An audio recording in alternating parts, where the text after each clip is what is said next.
நரேந்திரர் ஒருமுறை ஸ்ரீ ராமகிருஷ்ணரிடம், குருதேவா, எனக்கு நிர்விகல்ப சமாதி நிலையை அருள வேண்டும்.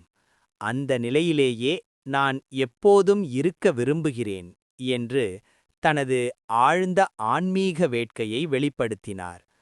அதாவது, ஒரு துளி கடலில் கலந்து மறைவதைப் போல தனது தனித்தன்மை அழிந்து இறை உணர்வோடு ஒன்றிப்போவதையே அவர் உயர்ந்த நிலையாக கருதினார். ஆனால் நரேந்திரரின் இந்தச் சொற்களைக் கேட்ட ஸ்ரீ ராமகிருஷ்ணர் மெலிதாக சிரித்தார். நீ இவ்வளவு சுயநலவாதியா என்று அவரிடம் கேட்டார். நரேந்திரர் அதிர்ச்சியுடன் குருவை பார்த்தபோது அந்த உன்னதமான ஆலமர உதாரணத்தை ஸ்ரீ ராமகிருஷ்ணர் விளக்கினார்.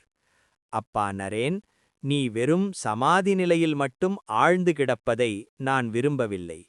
நீ ஒரு பெரிய ஆலமரம் போல வளர வேண்டும். ஆலமரம் என்பது தனக்காக மட்டும் வாழ்வதில்லை. அதன் நிழலில் ஆயிரக்கணக்கான மக்கள் வந்து இளைப்பாறுகிறார்கள். பறவைகள் தஞ்சமடைகின்றன. அதுபோல நீ ஒரு மகா சக்தியாக வளர்ந்து உனது ஞானத்தாலும் அன்பாலும் உலக மக்களுக்கு நிழல் தர வேண்டும். சமாதி நிலை என்பது உனக்கு ஒரு கைப்பிடிக்குள் இருக்கும் விஷயம்தான். ஆனால் நீ செய்ய வேண்டிய மக்கள் சேவை இன்னும் அதிகம் இருக்கிறது என்று போதித்தார்.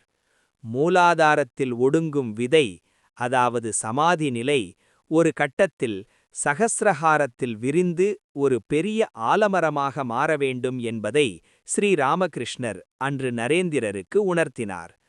தனிமனித முக்தி என்ற நிலையிலிருந்து உலக நன்மை என்ற நிலைக்கு நரேந்திரரை உயர்த்திய மிக முக்கியமான தருணம் இது.